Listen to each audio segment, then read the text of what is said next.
স্বদেশ প্রত্যাবর্তনের পর বিএনপির ভারপ্রাপ্ত চেয়ারম্যান তারেক জিয়াকে নিয়ে সাধারণ মানুষের প্রত্যাশার কথা জানাতে চাঁদপুর থেকে সরাসরি যুক্ত হচ্ছেন সহকর্মী নজরুল ইসলাম আতিক। নজরুল, তারেক রহমানকে নিয়ে সাধারণ মানুষের প্রত্যাশা কি আছে, আপনি কি বিষয় জানতে পেরেছেন আমাদের জানাবেন। সঞ্জিদা, আপনি যেমনটি বলছিলেন তারেক রহমানের কে নিয়ে সাধারণ মানুষের যে প্রত্যাশা সেটি কিন্তু সারা দেশের নয়, চাঁদপুরে কিন্তু ব্যাপক উৎসাহ উদ্দীপনা সৃষ্টি হয়েছে। বিশেষ করে রাজনৈতিক অঙ্গন থেকে শুরু করে একেবারে প্রান্তিক পর্যায়ের মানুষের মাঝেও কিন্তু এটি একটি ব্যাপক আনন্দ এবং উজ্জীবিত হওয়ার মতো বিষয়।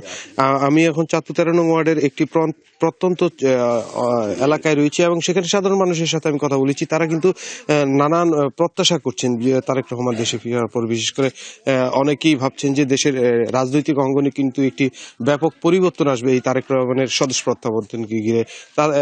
তাদের কিন্তু বেশ কিছু চাহিদাও রয়েছে নতুন নেতৃত্ব, তারুণের অহংকার এই যে তারেক রহমান তার কাছে। আমরা চেষ্টা করবো দুই একজনের সাথে সরাসরি আপনার মাধ্যমে দেখানোর চেষ্টা করবো যে তাদের প্রত্যাশাটা কি। জনাব তারেক রহমান বিএনপির ভারপ্রাপ্ত চেয়ারম্যান দেশে আসলেন, আপনাদের প্রত্যাশাটা কি আমাদেরকে একটু ছোট করে যদি বলেন তার কাছে। আসসালামু আলাইকুম রহমতুল্লাহ। ভাইয়ের কাছে প্রত্যাশা হলো উনি যে প্রতিশ্রুতি দিয়েছেন এই দেশের জনগণের জন্য সেই প্রতিশ্রুতিগুলি কাজে বাস্তবায়ন করবেন এবং দুর্নীতিমুক্ত বাংলাদেশ আমরা সবাই কামনা করছি। আপনি কোনো প্রত্যাশা করছেন কিনা জনাব তারেক? প্রত্যাশা তারেক রহমান সাহেব প্রেসিডেন্ট হয়ে দেশের উন্নয়নমূলক কাজ করবে।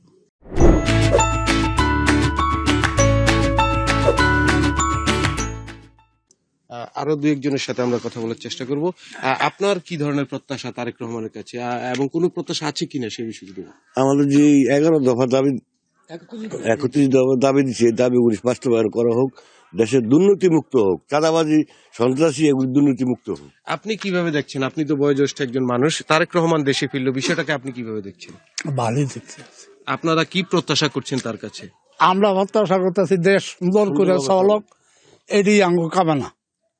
আপনার কি কোনো প্রত্যাশা আছে কিনা জনাব তারেক রহমান? যে উনি যেই আমাদেরকে যেই প্রতিশ্রুতি দিয়েছেন, ইনশাল্লাহ অন্তত ভালো প্রতিশ্রুতিগুলি যাতে সুষ্ঠুভাবে বাস্তবায়ন করা হয় এই কামনা করি।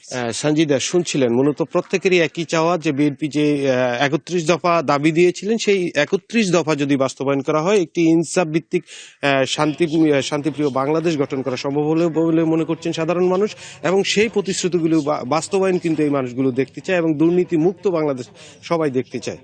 সঞ্জিদা। আতিক, ধন্যবাদ আপনাকে।